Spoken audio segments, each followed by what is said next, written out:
गं गणपतये नमः। ॐ ऐं सरस्वत्यै नमः।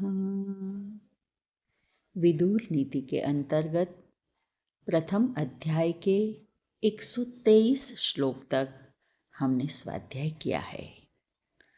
अब आगे विदुर जी कहते हैं, चिकीर्षितं विप्रकृतं च यस्य नान्ये जनाः कर्म जानन्ति किंचित् मंत्रे गुप्ते सम्यगनुष्ठिते च नाल्पोप्यस्य च्यवते कश्चिदर्थ।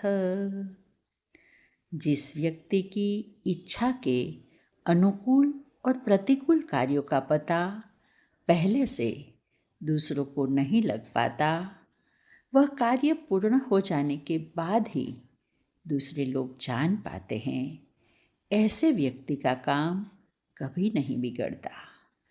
फिर विदुर जी आगे कहते हैं, यह सर्वभूत प्रशमे निविष्ट सत्यो मृदुर्मान कृच्छुद्ध भाव अतीव स ज्ञायते ज्ञाति मध्ये महामणिजात्य इव प्रसन्न। जो दूसरों को शांति देने वाले कामों में लगा रहता है, जो सत्यवादी, कोमल स्वभाव वाला, दूसरों का आदर करने वाला तथा पवित्र विचारों को धारण करने वाला है, वह अपने समाज के बीच उसी प्रकार ख्याति प्राप्त करता है जैसे खान से निकले पत्थर के बीच श्रेष्ठ रत्न चमकता है। बात बिल्कुल स्वाभाविक है कि जो दूसरों का भला चाहता है और करता है, वह सज्जन है। सत्यवादी होना यह बड़े तपस्या की निशानी है। मृदु कोमल व्यक्ति दूसरों के दुखों को देखकर द्रवित होता है, उसको सहाय करता है, और जो सबको आदर देता है, स्वाभाविक रूप से ऐसे व्यक्ति के विचार पवित्र होते हैं। यह पवित्र विचार सुख की चाबी है और ऐसा व्यक्ति समाज का रत्न है। फिर आगे कहते हैं, यह आत्मना पत्रपते भृशं नरः स सर्वलोकस्य गुरुर्भवत्युत अनंत तेजा सुमना समाहित स तेजसा सूर्य इवाव भासते।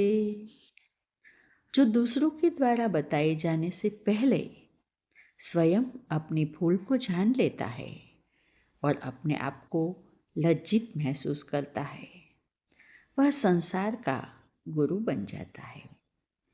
ऐसा मनुष्य अनंत तेज वाला, प्रसन्न चित्त, शुद्ध हृदय और स्थिर बुद्धि वाला होता है और उसका तेज सूर्य के समान चमकता है। और प्रथम अध्याय के आखिरी 2 श्लोकों में विदुर जी कहते हैं, वने जाता शापदग्धस्य राज्ञ पाण्डवपुत्रा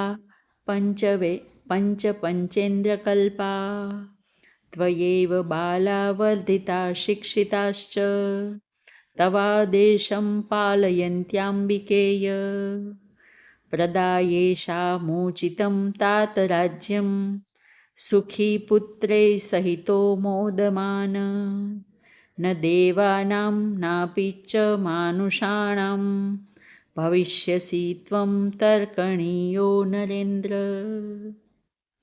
हे अंबिकानंदन, शाप के कारण मृत्यु को प्राप्त हुए महाराज पांडु के जंगल में जन्मे 5 पुत्र 5 इंद्र के समान तेजस्वी है।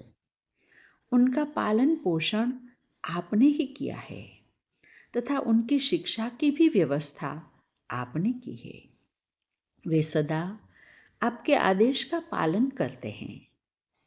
हे भ्राता, मेरा आपसे निवेदन है कि आप पांडवों को उनके हिस्से का राज्य दे दे और अपने पुत्रों के साथ सुखपूर्वक रहे।